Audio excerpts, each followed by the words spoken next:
Pour ce qui concerne les couleurs sous forme de pigments, on a différents types de peintures que vous pouvez utiliser. Généralement, les peintres, là, qu'est-ce qu'ils utilisent?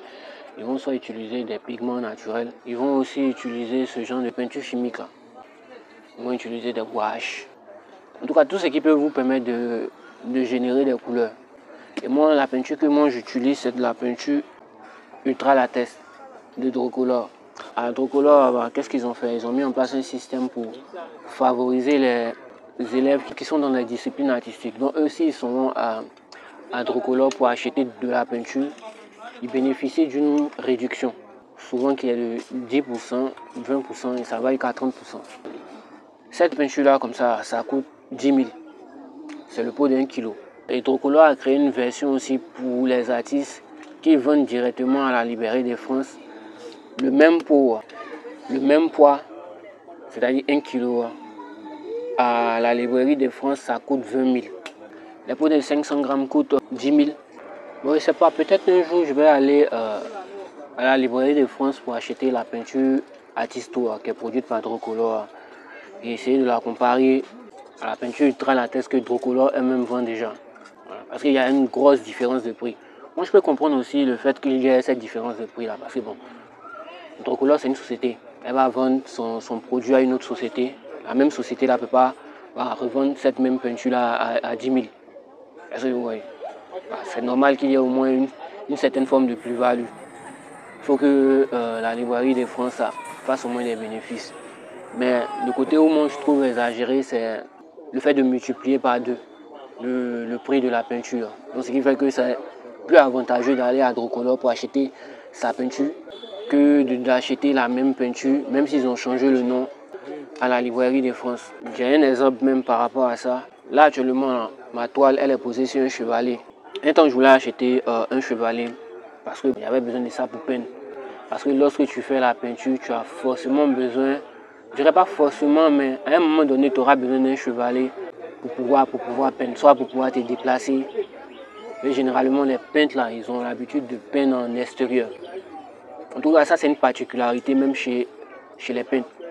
Surtout chez les impressionnistes. Ils ont l'habitude de sortir et aller peindre des sujets en extérieur. Et le chevalet, il est très important. Moi, je suis parti là-bas et j'ai remarqué que pour certains chevalets, ils ne multipliaient pas juste le prix par 2. Ils multiplient le prix souvent par 3, par 4, par 5. Vu que je dois faire des formats plus grands que celui-ci là, j'ai besoin d'un chevalet qui va me permettre de pouvoir, sur lequel je vais pouvoir poser de grosses toiles, des toiles plus grandes que celle-ci. Des toiles qui peuvent monter jusqu'à 2 mètres. Est-ce que vous voyez? Maintenant, moi je m'en vais à Drocolor, ils ont le chevalet que je recherche. Et je m'en vais plutôt à la Librairie de France. Et le prix du chevalet là, c'est le chevalet en bois, il me dit 700 000. Alors que sur Alibaba, tu peux avoir peut-être le chevalet là à 200 € au maximum. Donc avec les frais de livraison, le chevalet peut peut-être te revenir peut-être à 350 €. Donc ce qui est moins de trucs, comment on appelle ça, moins de 700 000. On est autour de 300 quelques mille. Mais eux, quand ils disent 700 quelques mille, c'est plus de 1000 €. Donc moi, c'est ce que je trouve qui est un peu dommage chez eux. Ce qui va faire que là, au lieu que les gens viennent acheter les produits chez vous, ils vont préférer commander ça à l'extérieur pour pouvoir se procurer le matériel dont ils ont besoin. Et vous me dites quoi? Vous, en tant qu'institut, vous êtes la Librairie de France, vous êtes une référence pour ce qui concerne le matériel d'artistes en Côte d'Ivoire ici. Vous devez favoriser, en tout cas cette structure-là devait favoriser l'obtention du matériel, de certains types de matériel, pour pouvoir au moins générer au moins un engouement dans le milieu artistique. Si vous facilitez l'accession à certains matériels, vous allez permettre aussi à beaucoup de jeunes de pouvoir se lancer aussi dans le domaine. Parce que généralement, ce qui empêche les gens de se lancer même dans le domaine artistique, là, c'est à cause de la cherté du matériel. Prenez par exemple comme ça, là, on va se dire peut-être, ce petit pot de 10 000, là, c'est relativement moins cher pour certains. Mais ce n'est qu'une seule couleur. Pour peindre en ton normal, il y a besoin de 3 couleurs primaires et de 2 tons. Un ton de noir et un ton blanc. Avec ça, là, je peux obtenir toutes les couleurs que je veux. Mais si ça coûte 10 000, à partir de 5, je suis à 50 000. Là, aujourd'hui, moi, je suis sorti avec, si on peut dire, j'espère que ça ne va pas tomber, 6 pots. Est-ce que vous voyez? Donc, ça fait, j'ai une peinture, on peut dire de 60 000. Donc, minimum, il m'a fallu dépenser 60 000. Alors que c'est pas ça seulement que j'ai.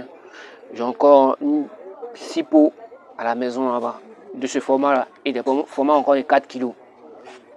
Est-ce que vous voyez? Donc, pour les formats d'1 kg, même, on est déjà à 120 000. Sans compter les formats de 4 kg qui sont à la maison, là, qui te reviennent à 40 000 si tu n'as pas de réduction.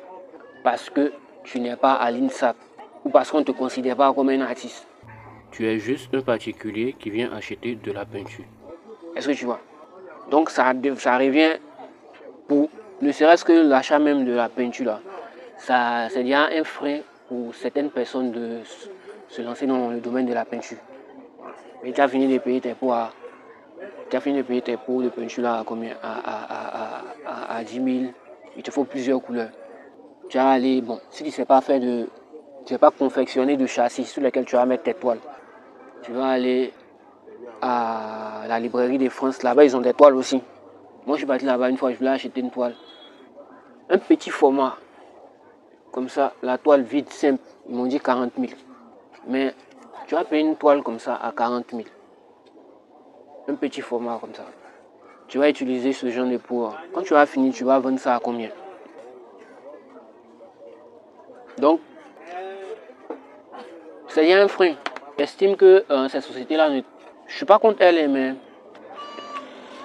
elle ne favorise pas le développement de la culture artistique en Côte d'Ivoire.